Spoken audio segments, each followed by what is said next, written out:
Et à 7h20 sur Europe 1, Dimitri Pavlenko, place à l'édito éco. Bonjour Agnès Verdier-Molinier. Bonjour Dimitri, bonjour à tous. Alors Agnès, les départements ont tellement rué dans les brancards face aux économies à faire que le Premier ministre a finalement cédé pour une augmentation des DMTO, les droits de mutation à titre onéreux, ou plus clairement les frais de notaire.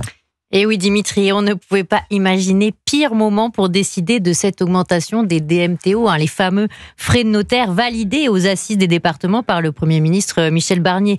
Le marché immobilier, il va mal déjà. Les chiffres attendus par le Conseil supérieur du notariat d'ici la fin de l'année tablent sur une baisse des transactions immobilières de plus de 10% en 2024, cette année, par rapport à 2023.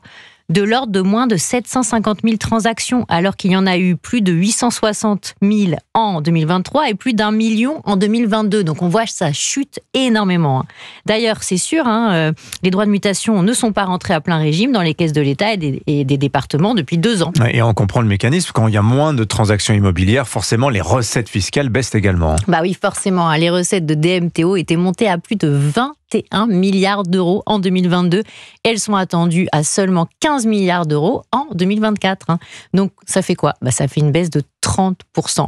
Il faut souligner que nous avons en France des DMTO particulièrement salés déjà, comme d'habitude, on va dire. La France se classe encore sur le sujet dans les pays les plus imposés d'Europe. Ces frais de notaire pèsent entre 7 et 8% du prix d'un logement ancien. Donc, vous prenez un ménage qui achète un logement à 250 000 euros dans l'ancien, et il a déjà à payer aujourd'hui autour de 19 000 euros de frais de notaire, ces fameux DMTO. Et ça va donc être encore plus cher si on augmente les taux et si on permet au département de le faire. Bah oui, toujours avec le même bien à 250 000 euros, notre ménage acquéreur va payer 1 250 euros de plus avec la hausse. Et donc, c'est ça que les départements ont obtenu, que leur part qui était fixée jusqu'à maintenant à 4,5% maximum, qu'elle augmente à 5%. Et alors, l'État, évidemment, il va recevoir aussi une petite part parce qu'il reçoit une quote-part de la part départementale à 2,37%. Ça veut dire quoi ? Ça veut dire que les recettes de l'État vont augmenter aussi. Mais ce qui est absolument incroyable dans ce qui se passe, c'est qu'on se lamente tout le temps en ce moment sur la construction qui ne va pas bien, le nombre de mises en chantier qui a chuté, sur la baisse de l'offre locative. Mais qu'est-ce qu'on fait ? On continue à prendre l'immobilier pour une vache à lait fiscale. En l'occurrence là, pour financer notamment le RSA dans les départements. Alors, on devait demander 2 milliards d'économies aux départements. Clairement, on recule.